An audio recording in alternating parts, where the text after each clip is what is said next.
E o pessoal mais ao norte lá? Suécia, Finlândia, como que tá a situação? Esses dois países foram tradicionalmente mais neutros. Eles, cientes de que das preocupações da Rússia e vamos dizer, da preocupação da Rússia em ter uma fronteira longa com a OTAN, a Finlândia optou por articular o que é hoje chamado de finlandização, que é uma postura neutra, isso do ponto de vista estratégico, né? A Finlândia faz parte da União Europeia, etc., mas a Finlândia sempre não quis, vamos dizer, ofender a Rússia ao ponto de ficar do lado da OTAN e, em função disso, buscou equilibrar a situação geopolítica na Escandinávia, que deu certo até agora, só que com a invasão da Rússia na Ucrânia, os finlandeses começaram a ter medo da Rússia, que não tinham até janeiro desse ano. E agora muito provavelmente, a Finlândia vai rapidamente entrar na OTAN junto com a Suécia, porque isso é um desses sinais. O que acontece quando não tem mais confiança? Os países precisam se armar. E aí é importante a gente ver o papel da diplomacia.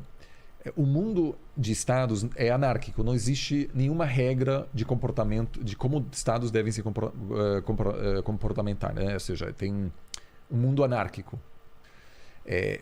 Tem até direito internacional, etc., mas se um país A invade outro país, não há um tribunal internacional que, a princípio, possa punir esse país por ter invadido. Pode haver uma reação conjunta da comunidade internacional, mas a Rússia, vamos dizer, não vai sofrer hoje uma punição de alguma entidade superior por ter invadido a Ucrânia. Entendi. Então, a única forma de eu estabelecer uma relação de confiança mútua era diplomacia. Era a gente estabelecer comércio, a gente começar a buscar uma interação permanente entre nossos governos. E a partir do momento que eu confio no outro, eu posso reduzir um pouco meu investimento em minha capacidade militar. E a Finlândia tem um exército razoável, mas ela sempre teve uma confiança básica de que a Rússia não a atacaria, né? Agora, ela não tem mais essa confiança, então ela precisa se armar. E há duas formas de você fazer isso. Ou você investe na sua própria capacidade militar, ou você chega a fazer parte de uma aliança militar de alguém que te protege. E como a Finlândia jamais vai conseguir ter capacidade militar suficiente para se defender contra a Rússia sozinha, ela optou por aderir à OTAN, que gera preocupação na Rússia, porque a interpretação russa sempre pode ser: a Finlândia está fazendo parte da OTAN porque faz parte de um plano da OTAN em atacar a Rússia. Exato. E assim você aumenta o risco de aumenta a tensão, de uma né? corrida armamentista, assim. Agora, a Rússia não pode fazer muita coisa com esses dois países. Eu acho que pode haver ataques cibernéticos. Já está tendo contra a Suécia e a Finlândia. Mas ela não tem hoje a capacidade de ameaçar esses dois, porque isso foi o objetivo do envio de armamentos do Ocidente aos ucranianos. A Rússia está numa situação militar muito comprometida na Ucrânia. Eles não esperavam essa resistência? Não, morreu muita gente. E revelou-se um atraso tecnológico russo grande. Ah, é? Os soldados russos falam por celular, por rádio, foi tudo interceptado pelos ucranianos, que têm uma tecnologia superior. A Rússia perdeu 7 generais.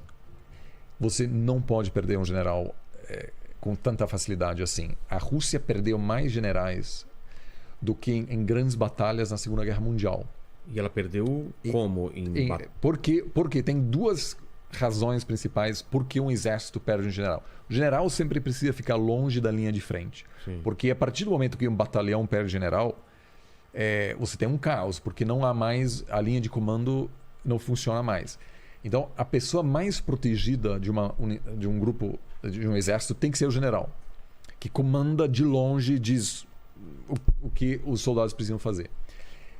A primeira razão são falhas de comunicação entre o general e o resto das tropas. Então, o que parece ter acontecido na Rússia é que o general teve que se aproximar da linha de frente porque não sabia o que está acontecendo. Não estava recebendo a informação suficiente para poder comandar as tropas. Entendi. Nesse caso, excepcionalmente, os generais se aproximam para ver o que acontece. E aí se expõem muito. E aí vem outro... Por causa da defasagem tecnológica, os ucranianos interceptaram muita comunicação de generais russos e conseguiram ver a localização deles. Então, soltaram mísseis para atacar os generais. Pontualmente. E conseguiram matar 7. Nossa. A outra razão é quando a moral da tropa está comprometida, que acontece até hoje. Ou seja, a tropa pode não acreditar no bom senso de uma batalha, por exemplo. E nesse caso, o que a pessoa faz? Ela não diz, eu não quero, eu não discordo. Ela vai ficar um pouco para trás, ela não se expõe tanto, porque sente que aquilo não faz sentido para não ela. faz sentido. Então, o que acontece? O general precisa se aproximar, às vezes liderar a tropa para... Uma injeção de ânimo, né? Exato. E aí, obviamente, uma situação de grande perigo, porque essa pessoa na linha de frente pode ser abatida em uma questão de minutos. Então, não se sabe quais desses 2 motivos aplica nesse caso, mas paradoxalmente a Rússia hoje representa uma ameaça menor do que antes da guerra, porque muitos países perceberam que a capacidade militar russa não é tão grande assim. E aí vem o problema das armas nucleares. E algumas pessoas chegaram a dizer que a humilhação militar que a Rússia está sofrendo aumenta a chance eu pensei nisso também. dela dizer, sabe o quê? Você tá querendo me humilhar militarmente, então vou te mostrar. Não é interessante humilhar uma outra nação. Sobretudo com armas nucleares. Exatamente. Eu, pessoalmente, eu não acho que esse risco seja tão grande, porque o uso de armas nucleares de forma unilateral contra um país que não possui armas nucleares fecha qualquer porta para algum tipo de acordo lá na frente. Isso pode causar um colapso imediato de toda a economia russa, porque a partir do uso nuclear, mesmo países como a China precisam se afastar. Porque isso é uma fronteira que é muito mais importante do que até o uso de armas químicas. Ah, é? Porque diferentemente da arma química, o impacto da arma nuclear visualmente não só visualmente, mas de anos. Esse território verdade, né? Fica todo contaminado por décadas, né? Então o impacto ambiental disso em termos de uma violação de todos os principais acordos para assegurar uma convivência diplomática pacífica, que faz com que nenhum país pode manter seus laços econômicos, diplomáticos com a Rússia sem demonstrar algum tipo de repúdio grande, porque também é um precedente muito ruim. A partir do momento que isso acontece, outros países podem chegar a fazer isso. Seria a primeira vez que uma arma nuclear é utilizada dessa forma desde o fim da Segunda Guerra Mundial. Exato. Então eu acho pouco provável, mas... Pode ser um ato de desespero, né? Só que eu ainda acho que o raciocínio principal o Putin é racional, ele não é louco. Né? A gente pode... Às vezes a gente utiliza essa teoria, cara louco.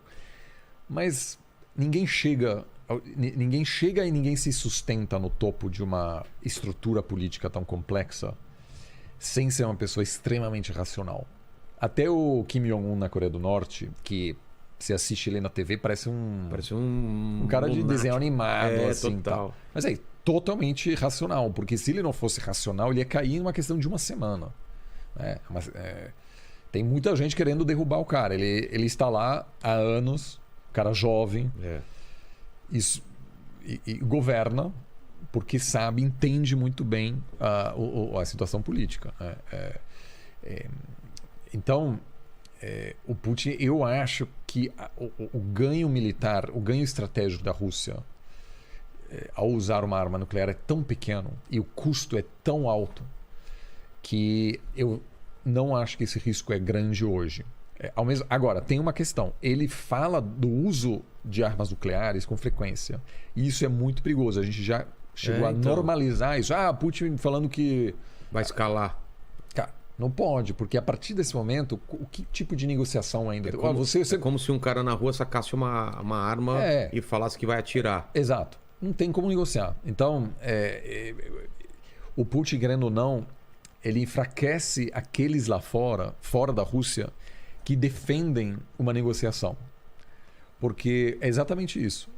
Você está me ameaçando, você está dizendo que você vai implodir tudo, então não tem como negociar. Então, querendo ou não, essa retórica radicaliza os outros países contra a Rússia. E a Rússia reclama, diz, mas ninguém gosta da Rússia, eles querem enfraquecer a gente. Se você tem essa retórica agressiva e você fala de armas nucleares, o impacto sempre vai ser isso. Né? Porque o Putin nunca vai se revelar como um vilão. Ele tem todo um discurso de vitimização, etc. Vitimização e tal, né? Então, assim, esse cenário parece pouco provável. O grande desafio do cara agora é como, apesar dessa humilhação, que é uma humilhação gigante, é um grande país que tem o segundo maior exército do mundo, que não consegue dominar um país minúsculo em comparação. Minúsculo. E um país que ele disse que era um país fraco, que queria, no fundo, se desfazer do seu governo nazista, etc. Eles iam receber os russos de braços abertos. Então, é humilhante. É humilhante. E na TV russa, apresentadores e debatedores dizem coisas do tipo: se a Rússia não consegue vencer na Ucrânia, ela não é mais uma grande potência, ela é uma piada internacional. Putz, então, imagina você é um ditador, você ouve isso na TV estatal russa. Putz. Então precisa agora haver algum tipo de... precisa oferecer algum tipo de saída. E alguns políticos ocidentais estão dizendo assim: vamos oferecer ao Putin alguma coisa, né, que possa... vamos oferecer, sei lá, um pedaço de território, algum tipo... Só que aí os outros dizem: cara, esse cara tá falando... Cada semana ele ameaça o uso de armas nucleares. O que você quer oferecer pro cara? O cara não... Então, isso explica... É super complicado. Porque E o Zelensky, obviamente, está numa situação de tanta confiança assim, que o incentivo dele ceder é muito pequeno. Ele tem uma taxa de aprovação de 90%. Ele é o político mais popular do mundo hoje. Assim, uma pessoa que, sei lá, uma recente pesquisa nos Estados Unidos botou o Zelensky em primeiro lugar, na frente de todos os políticos americanos. Claro, porque ele também... E aí, uma coisa interessante, o Zelensky, a gente pode discordar dele, da postura que ele tem, mas ele tem uma equipe de comunicação que é brilhante. Os vídeos no Twitter, tudo E o público-alvo não são os próprios ucranianos, a população ocidental, sobretudo. São de países que podem fornecer armamentos aos ucranianos. E ele conseguiu, por meio dessa comunicação, fazer com que a população americana pressiona o Biden a fornecer armas aos ucranianos. Numa conversa recente, os americanos, as Forças Armadas americanas recomendaram não enviar helicópteros americanos aos ucranianos, por uma série de razões, de proteger a tecnologia americana e também uma preocupação de que russos podem derrubar helicópteros ou prender helicópteros americanos e ter acesso a esses armamentos. E a pressão do Congresso americano, que é uma representação da população americana, foi tão grande que o Biden teve que acabou decidindo entregar sim helicópteros americanos contra a recomendação das Forças Armadas americanas. Por quê? Porque os americanos também tem uma coisa aí um pouco simplista, adoram aí o cara que é um país pequeno, luta contra os russos. Ele soube explorar isso de uma forma total. Muito elegante, né? Então, isso... E esse cara agora vai dizer: não, vamos permitir que os russos fiquem com o leste do nosso país. cara agora vai estar com uma demanda maximalista. Ele vai querer a retirada total, a humilhação total da Rússia, que claramente cometeu um erro fatal porque ela não conseguiu prever essa reação que os ucranianos iam ter, né?